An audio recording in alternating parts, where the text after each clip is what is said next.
Bueno, una aplicación interesante de la elasticidad de los materiales es, en el caso de los líquidos, algunos líquidos tienen la propiedad de estirarse, es decir, de extender una pequeña línea en un capilar. Un capilar es un tubito bien finito.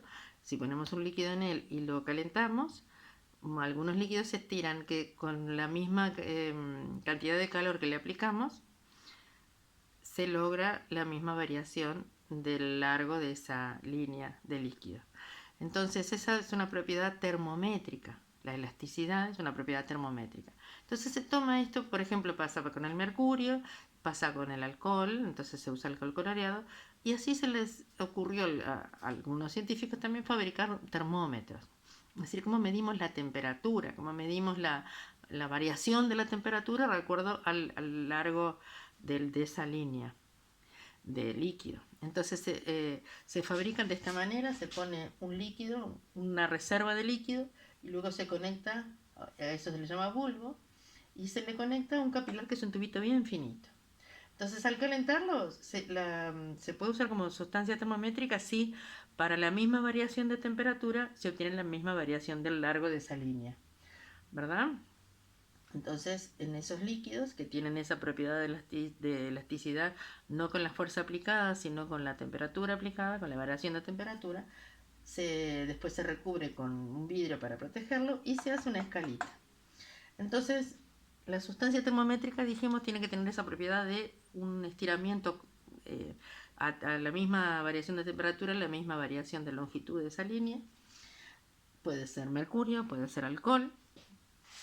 Y hay dos escalas fundamentales. Hay tres, nosotros vamos a ver acá dos. Resulta que la escala Celsius, que se representa con una C, ¿sí? La escala Celsius la hizo de la siguiente forma.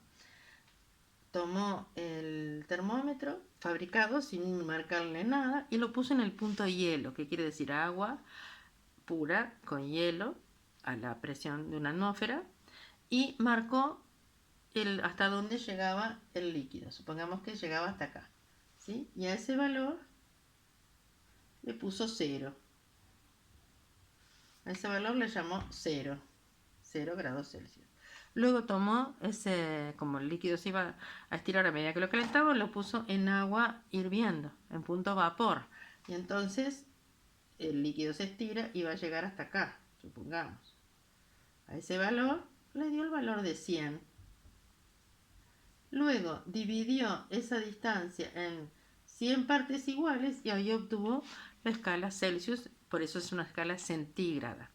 Ahora, ¿cuál es la otra escala? La escala Kelvin. La escala Kelvin, o también se le llama escala absoluta, la única diferencia es que en el primer punto, en el punto de hielo, le puse el valor de 273. De hecho, 273,15. Ese es el verdadero valor. Y la Kelvin se pone solo con K, no se le pone graditos, ¿sí? Una K mayúscula. Y cuando lo sacó del punto de hielo y lo puso en el punto de vapor, a este valor le llamó 373,15. Esto tiene una razón física, después vamos a verlo. Pero en principio las dos escalas son centígradas, porque la única diferencia es como tener un lugar corrido, digamos, donde empezar a contar.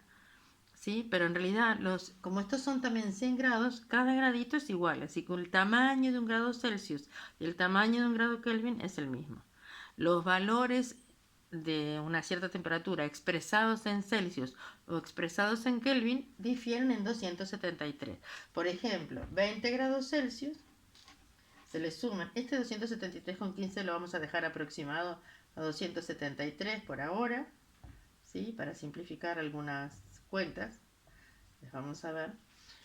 20 grados Celsius se le suman los 273 y entonces son 293 grados Kelvin.